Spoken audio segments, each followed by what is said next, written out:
Hi friends, we're going to show you how to make ash for Ash Wednesday so that you'll be ready, and you want to have this ready before the service starts. So we burn the ash, and you can, most churches use the palms from Palm Sunday and burn them and then use that as the ash for Ash Wednesday the following year. One of the things I like to do normally, if we could gather, on Ash Wednesday, we would write on a piece of paper the things that come between us and God, or what we call sin. You could write a long list or just one thing. We have things that come between us and God on these papers. And then this is what we are going to burn. And in other churches, that's what I've done, is that we burn those papers and then save them and use them as the ash for next Ash Wednesday. And so that's kind of what we're going to do here. We already have some ash left over from previous burning, and we're just going to do this, add this to that. You really don't need very much ash, right? That's right. And then the other things that you're going to need are some olive oil to mix with the ash in a little bowl.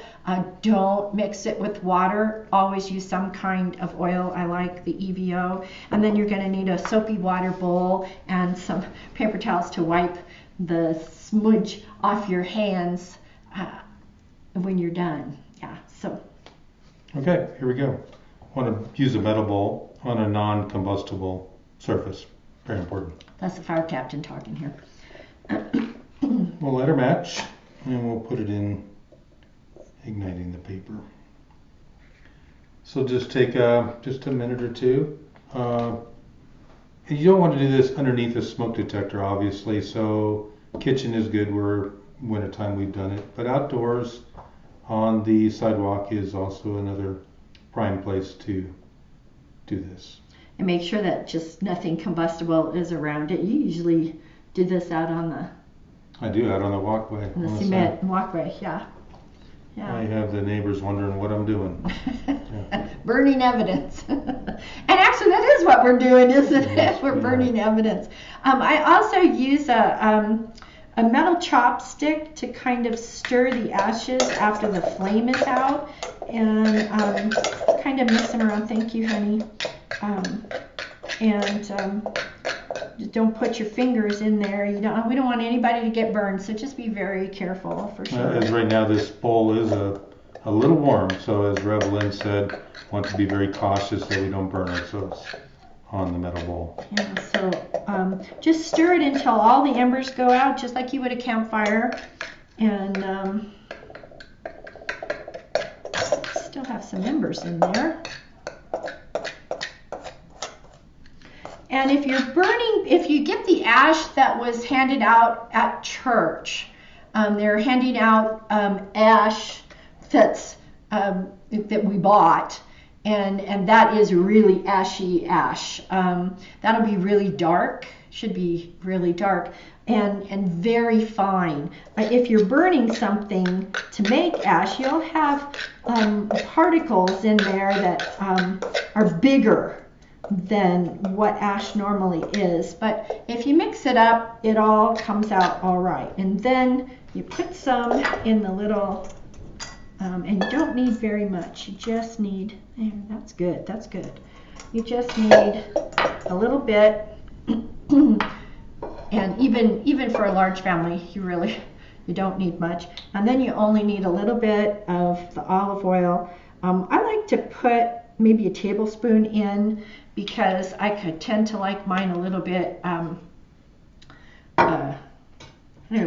like it to look like primordial ooze. That's what I say. So I stir it up, and all you're going to be doing is using that liquid. The ash really absorbs the olive oil, and you end up with this kind of sludge looking stuff. And yes, that is what we want, because all we're trying to do is get that stained oil. The ash stains the oil and makes it dark, and that's what we're using to put on our foreheads.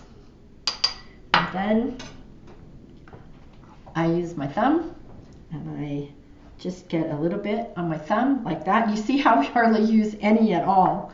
And then at the appropriate time, we make the mark of the cross, say the appropriate words on Ash Wednesday, and then hopefully either you can do it for yourself. I would do it for myself if I was here alone and he was working like you used to be when you were in the fire service.